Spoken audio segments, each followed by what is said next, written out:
iPhone समातेर वार्तामा किन बोलाउनु भएन उहाँले यस्तो किन भएन भने जस्तो हुन्छ भाइ हाम्रो क्वेसन यो भयो कि त्यसले त्यत्रो भयो नि त्यसमा जिम्मा त सरकारमा बसेकोले लिनुपर्ने होला नि त सरकारको व्यवस्थापन राम्रो भएन होला सरकारले नर्मली 2058 सालमा राजा मर्दाखेरि जिम्मा कसले लियो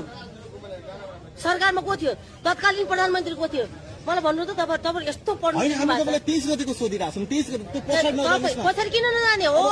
एउटै कुरा एउटा आन्दोलन भनेको सबको हुन्छ भाइहरू फेरि है अलिकति तपाईँ पत्रकार हो तपाईँको जस्तो मुख छ मेरो पनि त्यस्तै छ होइन एउटै कुरामा केन्द्रित अतिरञ्जित नगर्नुहोस्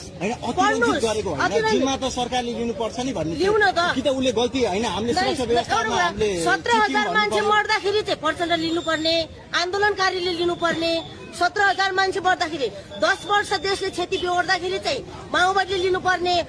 अपोजिटको आन्दोलन गर्ने मान्छे लिनुपर्ने अनि जेन आन्दोलन हुँदाखेरि चाहिँ सरकारले लिनुपर्ने व्हाट ननसेन्स भाइ तिमीहरू पहिला नियम बनाऊ तिमीहरू ल पत्रकार हो तिमीहरू बनाऊ नियम हामीले बनाउने